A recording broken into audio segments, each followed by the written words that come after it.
As a neurodivergent, millennial, former gifted child, I'm a big fan of Pokemon, and as a card-carrying member of the Alphabet Mafia, I'm a big fan of things that slay. My name's Ajexi, and these two things make me uniquely qualified to answer a question that nobody asked. Can you complete a playthrough of Generation 1 Pokemon using only Pokemon that slay? Now, before we begin this playthrough, let's lay down the rules of the challenge. Number 1. I can only use Pokemon from a limited list determined to be Pokemon that slay.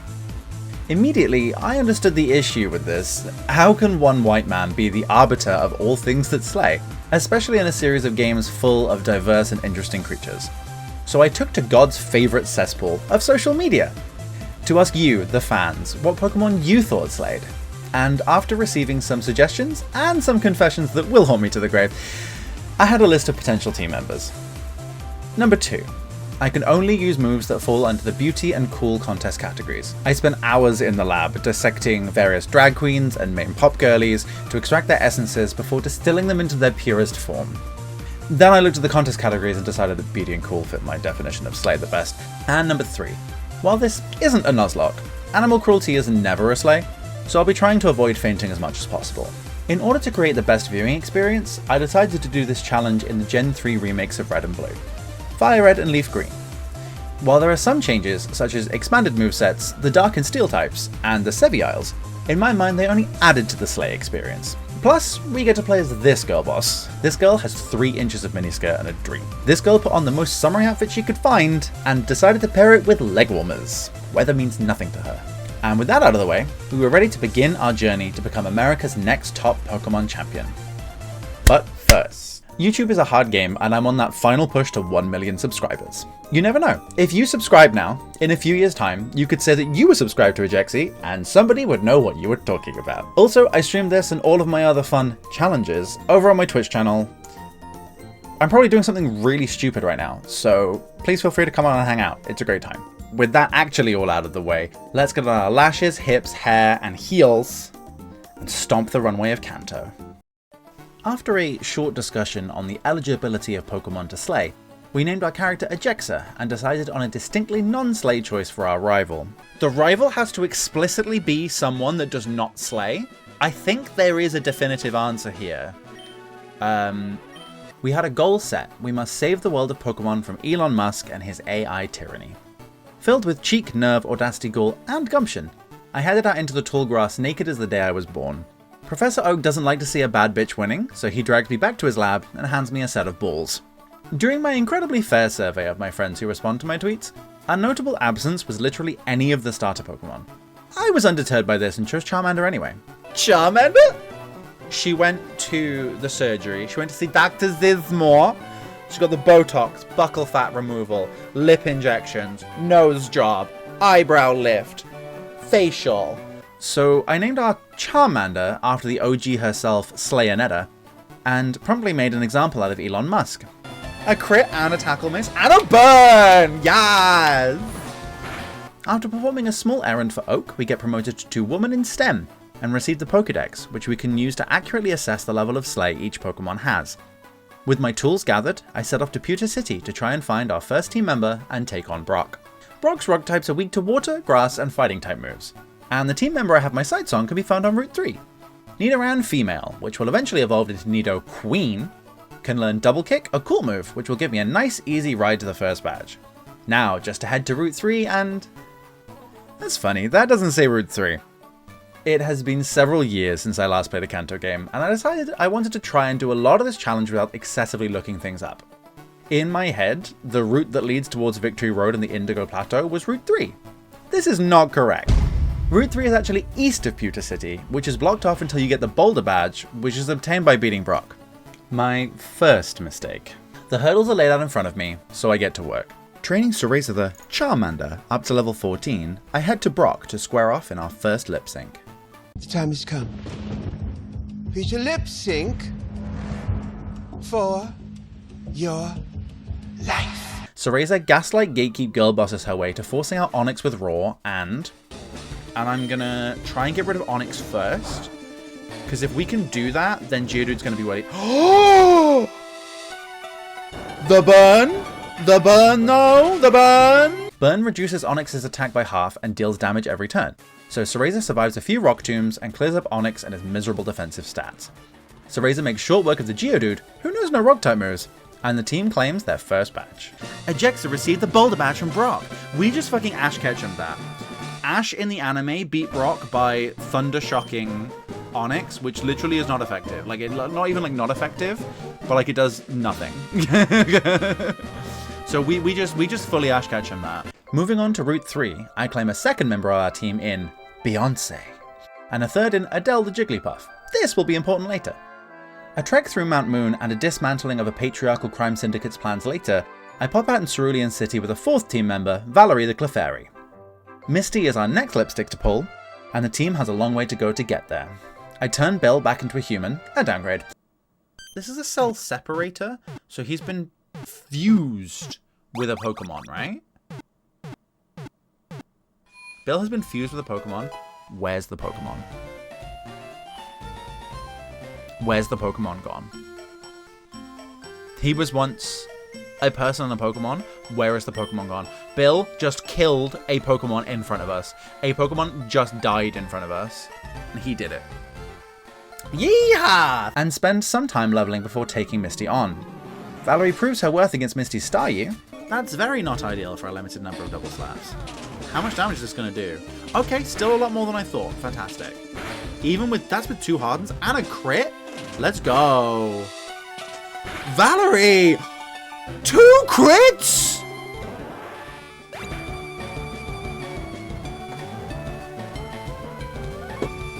Huh? But her Starmie causes us a lot more trouble.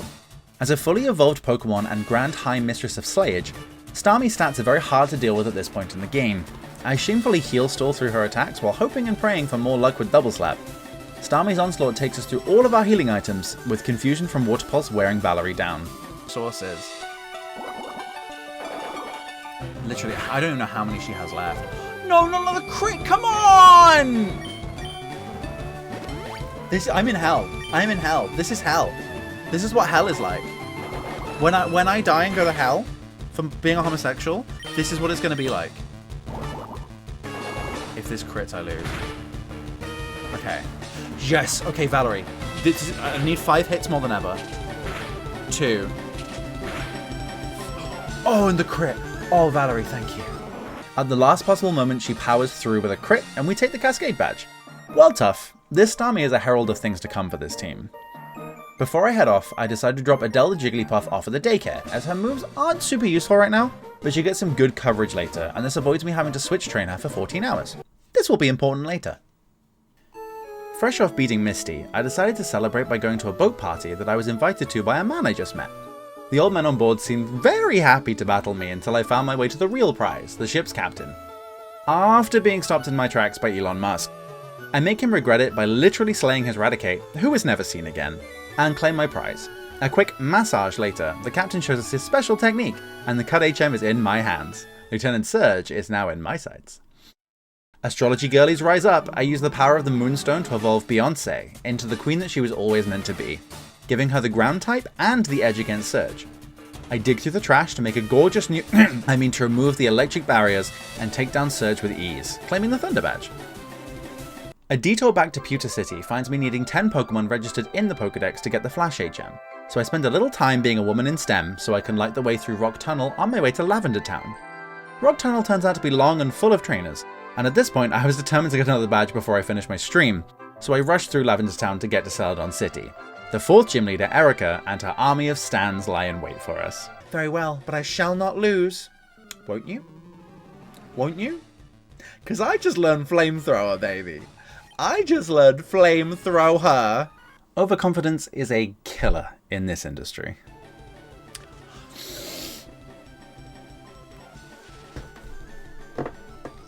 Why? Grass types in Kanto are emblematic of one thing: status conditions. Status conditions that I neglected to take seriously whatsoever. My first mistake. Through a combination of paralysis, sleep, and Giga Drain, Erica's Pokemon ratio the hell out of me and eliminate me with my tail between my legs.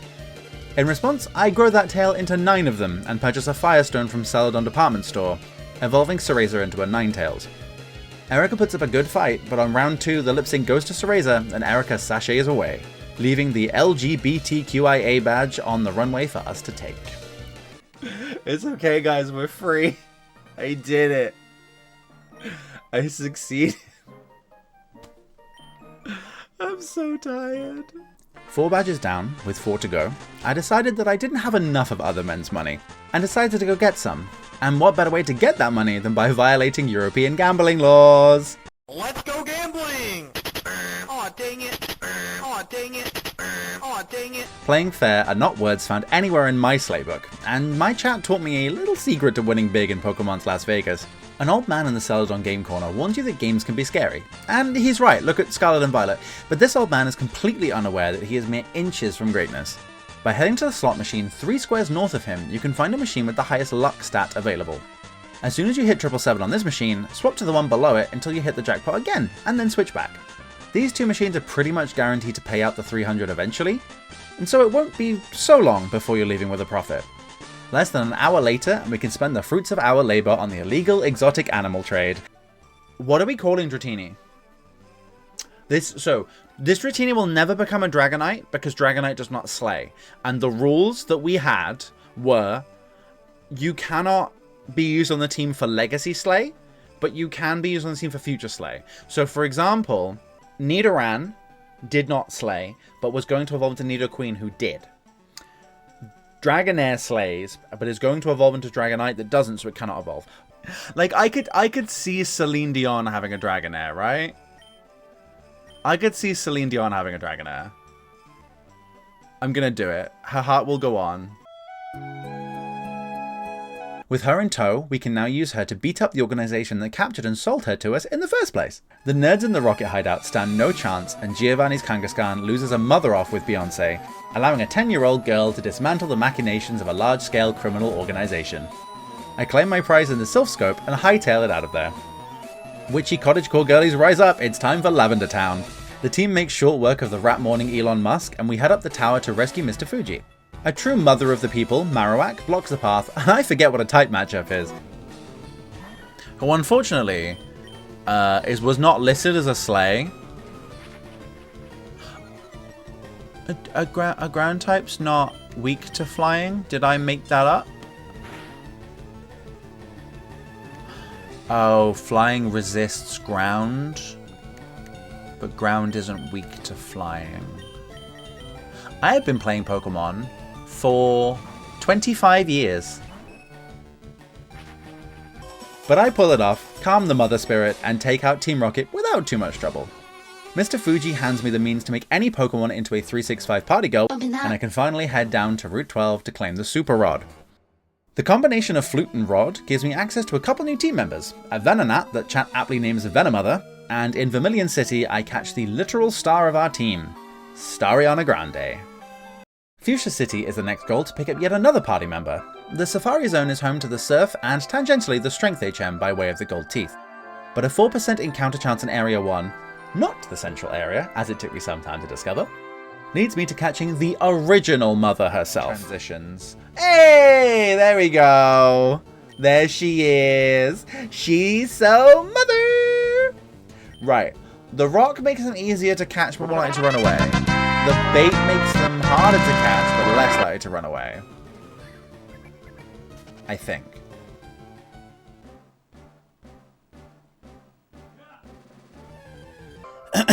A Kangaskhan that we name Shaka Khan. The team now has every woman, which means we can now settle the debate of who would win, every single Pokemon versus every single woman. The answer may shock you.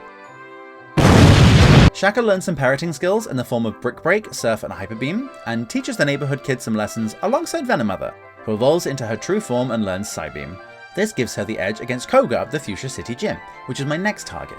After learning that Gen 1 cares little for the type restrictions of their gyms, I make it to Koga relatively unscathed and manage to take down his various exploding balls to claim the Soul Badge. I then rewarded my chat with a Kanto Smasher Pass, and if you want to see more of this ridiculousness, then follow me over on twitch.tv/TV. Thanks so much. Bellsprout, Pass, Weepinbell, Fleshlight, Victory Bell, Fleshlight with teeth, Tentacle. Now, at this stage in the game, the correct thing to do is head towards Saffron City, take on Team Rocket at Silphco, and challenge Dommy Lesbian Mommy Sabrina and her terrifying cavalcade of psychic types. But therein lies the problem. Within the clearly defined and not at all arbitrary boundaries of this challenge's rules, there are very few bug or dark type moves available to me. In fact, with the Pokemon I currently have in my party, only one can learn an attacking bug type move, and she only learns it via Move Tutor. Fire Red and Leaf Green's Move Tutor can only be found in the Sevi Islands, which are only accessible after beating the 7th gym leader, Blaine on Cinnabar Island. So we're gonna have to take a little detour. Setting out from Pallet Town, I head south on the high seas, knocking out trainers with my well-balanced team of Slay Queens. Or so I thought. Turns out that the team is a little lower in level than it should be, on account of skipping an entire gym, so I pivot and instead wander into Sylph Cove for basically no reason other than to milk male tears from Giovanni. A few trips up and down his elevator shaft later, and I discover that Elon Musk has also broken into an active crime scene, and I assume is trying to steal tech secrets from Sylph Cove. I smack him down out of my way, because I can't allow that, claim an extremely slay Pokemon that sadly does not get her time in the sun this time around, and once again dismantle the criminal organization's plans with nothing but girl power and this Kangaskhan I found. Good. Surf is a quad weakness, so in theory... Thank you very much, my darling. Not Giovanni. The Saffron Dojo provides the last little bit of experience I need. Come on, hit yourself. Hit yourself, hit yourself, hit yourself, hit yourself, hit yourself, hit yourself. Yes! Kill yourself? In Pokemon. Thank you. But full of audacity, cheek, nerve, gall, and gumption once more, I take my reward for saving capitalism, the Master Ball, to the Seafoam Islands to catch the slayest legendary in Pokemon history. I apparently muscle memory my way through the boulder pushing puzzles in the Seafoam Islands, and claim Kuno Birch the Articuno, the final catch of the challenge. Sorry, Jinx. Blaine is next on my gay agenda, so after claiming the secret key from Pokemon Mansion, alongside the Solar Beam TM, I head into the gym full of quiz nerds. Elle Woods of Legally Blonde once taught us all that studying, hard work, and diligence is the greatest slay of all. But Stariana Grande has taught us since that using Surf to one-shot everything in the gym slays even harder. Everything dies to Stariana aside from Blaine's Arcanine, who falls to Shaka Khan's Hyper Beam in the easiest gym so far, netting me the Volcano badge. Outside, my sugar daddy Bill ambushes me and forces me on his private boat to head towards the Sevi Islands for a private retreat. However, he immediately abandons me to meet up with his partner from his open relationship, who sends me on an island-hopping errand to deliver a rock. The rock recipient appears to have lost his child on an entirely separate island, so now I have to head to 3 Island, which has been taken over by a group of people literally calling themselves the Goon Squad. Biker Goon? Biker Goon? Is that his name, or is he just because he's a goon, who all use Grimer and coughing? I wish I was joking. With the Goon Squad and their leader Cuball Paxton chased back into their caves, I find the aptly named Lostelle being assailed by a Hypno in Berry Forest, and return her and the beloved Meteorite back to the father. Finally allowed to leave Big Bill's island retreat, I have to make a quick stop at Pokemon Tower to find a mushroom, which I manage expertly. Above and to the left. Oh my god, I don't know directions. I don't know directions. And trade said mushroom with the Move Tutor to finally teach Venomoth the Silverwind to give us the edge against Sabrina. Being horribly overleveled for this point in the game, the return trip to Sabrina's gym is a cakewalk for the Slay Squad. Sabrina herself is no joke, but Venomother is able to cut her team down with Silverwind before engaging in a mother-off with Sabrina's Venomoth and claiming me an easy Marsh badge. Next, Giovanni has one more lesson to learn. Returning to Viridian City and realizing you literally do not have to engage with the puzzles in Giovanni's gym, a still unevolved Stariana Grande is the Stariana of the show, taking out all of the leader's ground-type Pokemon and earning the team our final badge, the Earth Badge. Finally in possession of all the shiny rocks required to enter the Pokemon League, I begin preparations.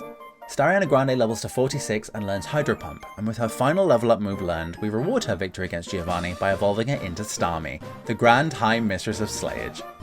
Giovanni also handed us the TM for Earthquake, which, while being a tough move, Chat and I make the executive decision to allow it for Shaka Khan specifically to Motherquake her way to the finale. On Route 23, we encounter Elon Musk once again, who tries to disenfranchise me from taking on the Pokemon League, but the Slay Squad is undeterred. Surely he's taken his last ratio from us and won't be along to bother us again in the future. Victory Road is next, and I explain to the guards that my face should be my ID, but they can see my badges anyway. The team has enough type coverage to tackle whatever the trainers on Victory Road have for them, and with a quick bit of turbo grinding at the end, the final team reaches level 50, and I turn to face the Pokemon League. Lorelei is up first, and is one of the hardest to deal with. The team takes some heavy hits, but a gorgeous one-shot flamethrower on the only non-water ice-type Pokemon in the game nets the win. Bruno comes next, who despite being a fighting-type expert leads with a very fragile Onix, and Venomother's Psybeam is enough to get her over the finish line. Agatha tries to be tricksy with us, confusing and using Double Team, but a well-placed roar from Cereza harkens back to her first ever gym battle, removing Gengar's stat boosts. The rest of her team goes down thanks to the combo Motherquake and Hydro Pump, eliminating Agatha and bringing me to Lance. Crazily, Lance manages to be the easiest Elite Four member. Stariana Grande crits with a Thunderbolt on the quad weak Gyarados, causing it to death drop directly off the stage. Lance's Dragonite. A crit on the first Gyarados? Stariana Grande! Kuno Birch performs her debut single, Ice Beam them multiple times, to widespread critical acclaim, taking out a Dragonair. Aerodactyl dies to some inclement weather, and Stariana Grande makes up for Kuno Birch's disappointing lip sync loss by taking out Lance's Dragonite and final Dragonair, scoring the league victory. Extremely helpful. Because if he does it again, please. Oh, Stariana. Oh, wait, it's recharging now? Yo, if this Citrus Berry heals him out of full restore range, we've just won.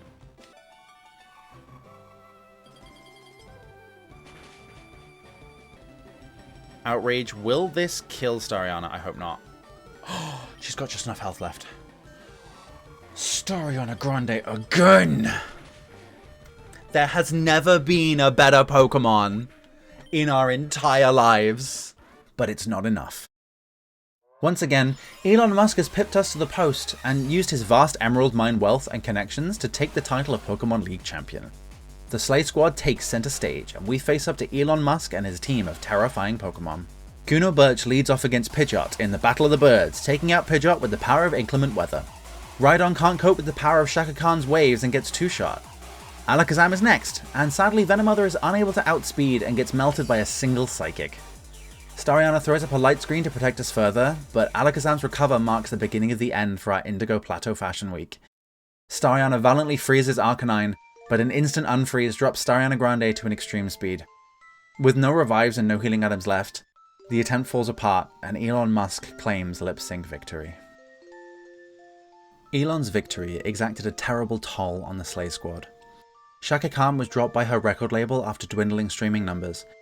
Stariana Grande was caught on camera with some Team Rocket members at the club, and her reputation with the press tanked. Valerie claimed in a television interview that she brought the commonly used phrase Copperaja in the room to Kanto, and was mocked mercilessly. Cereza had her records leaked, which proved that she orchestrated Charmander's downfall to put herself on Professor Oak's pageant podium, and the community shunned her. Venomother lost her kids in the custody battle, and legally had to change her name back to Vino. Disgusted by what her team had become, Kuno Birch returned to her cave in the Seafoam Islands to knit the rest of her life away in solitude.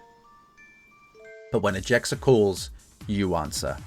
I swiftly realised that I'm going to have to take Paris Hilton's advice and stop being poor, as the fight against Elon Musk had cost me a significant amount in healing items, and a severe gambling addiction had left me minus $80,000 at the Celadon Game Corner after buying out a Thunderbolt TM. Just wanted to buy the prizes. I will spend 10... I actually finally get to do this. I can literally just buy 8 lots... of Game Corner coins. I don't have to turbo grind anymore. I get this for free, but I do not care enough. I do not care enough. My first mistake. But after stocking back up, getting a little lip filler and cinching our waists, the Slay Squad is back together and ready to take Elon Musk down. I am Jasmine Masters and I have something to say. The Elite Four gave the team a little bit more jip this time, thanks to some worse crit luck and Agatha's Haunter. Haunter is an easy kill. Haunter as a middle stage evolution is an easy...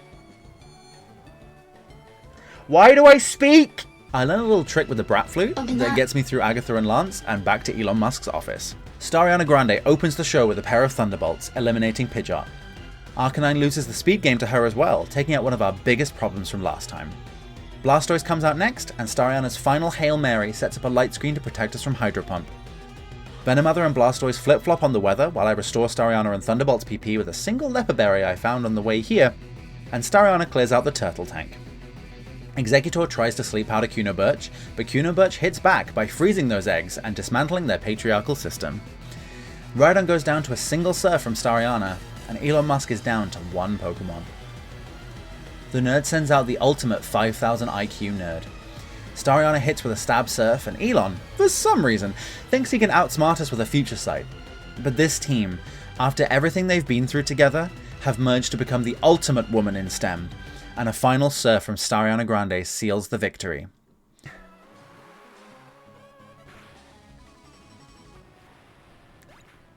And we've done it! We have slayed the Kanto Pokemon League. Every single one of them. Ariana Grande as our star player. Elon Musk, the evil that is Elon Musk, has finally been defeated. He's gone. We have destroyed him. Can you beat Pokemon Leaf Green with only Pokemon that slay and only moves that slay? Yes. Ajexa looks towards the future, to Johto and the gyms and regions beyond. But for now, that's Kanto all wrapped up, with absolutely no loose ends whatsoever to worry about. Right?